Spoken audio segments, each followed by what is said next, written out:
Hello, Tam and Reed. This is your favorite cousin Brad talking to you from my living room.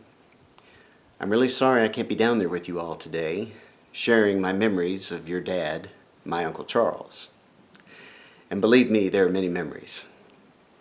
Instead, I wanted to send you this video and share with you one particular memory I have of your father. It's a memory of an occasion that was a bit of a turning point in my relationship with your dad. It was late summer of 1978, and Mom, Leslie, and I came down to visit you shortly before we were slated to start back to school that fall. And Dad was working in California at the time, and I remember Mom was feeling unusually homesick and really wanted to come down to Macon and spend time with her dear sister Annelle. So we all were packing our bags, and in addition to regular clothing items, there was something else I wanted to take along on the trip, and my mother strongly discouraged me from doing so. That item was this. I don't know if you can see it very well. It's a soundtrack to the movie The Swarm. My mother had taken me to go see this film a few weeks prior to the trip, and I remember she fell asleep within the first 10 minutes of the movie. And probably for good reason. It was that bad. You talk about a disaster. The movie was a total bust. I remember the genre was dying by this point in the late 70s, and production values were not what they used to be, and it was just a bad film. But there was one redeeming factor in it for me, and that was the music. I enjoyed the music enough that I saved up my hard-earned babysitting money and decided to buy the soundtrack album just a few days before we got on that plane to come to Macon.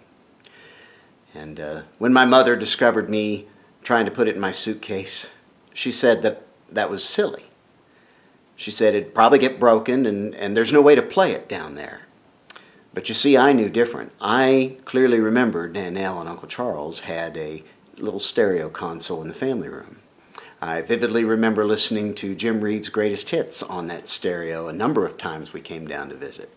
So despite my mother's objections, I snuck it in my suitcase and took it anyway.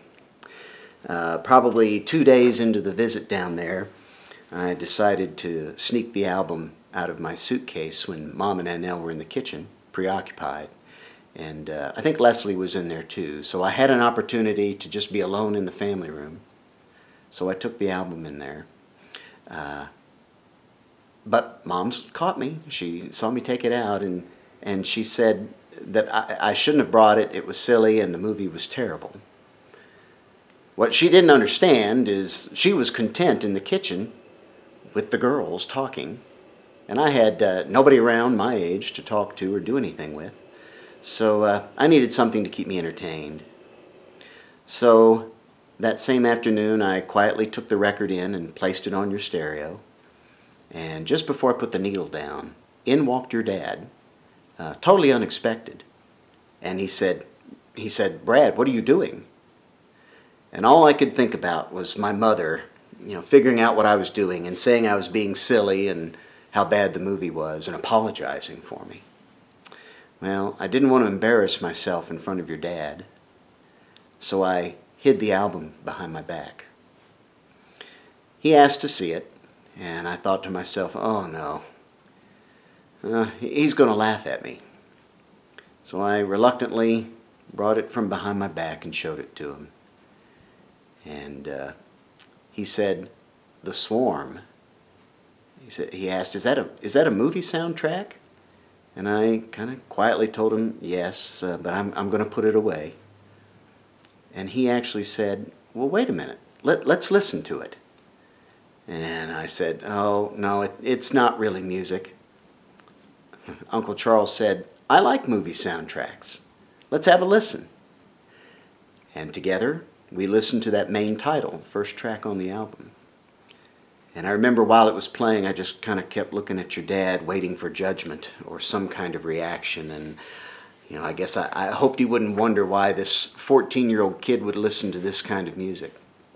But instead, when the track was over, he said to me, "That was excellent."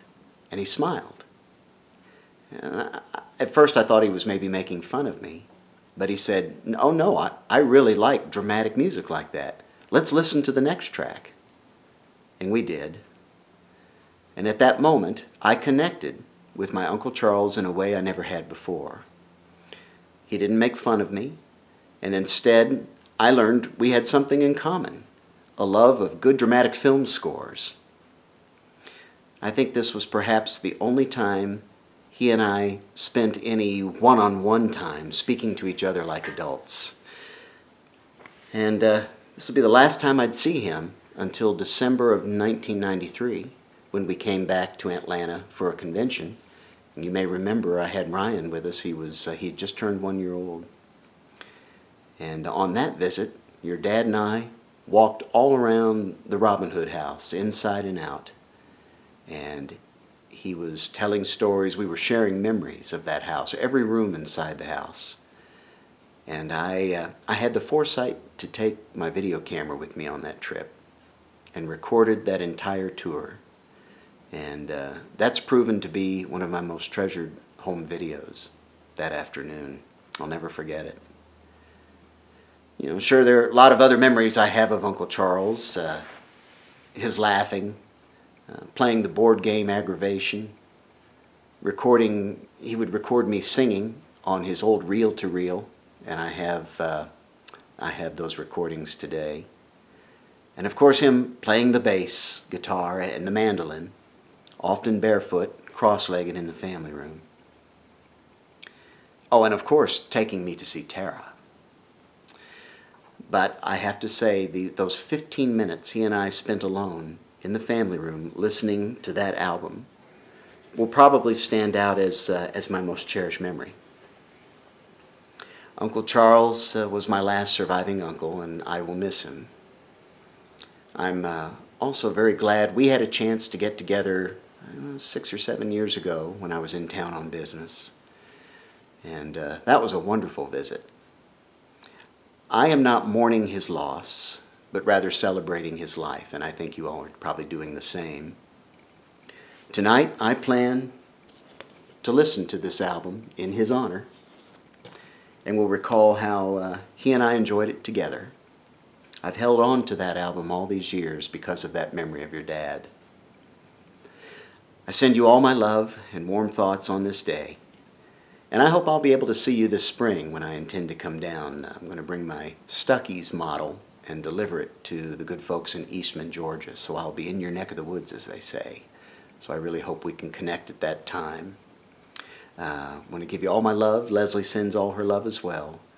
Take care. And again, I hope to see you this spring. Bye-bye.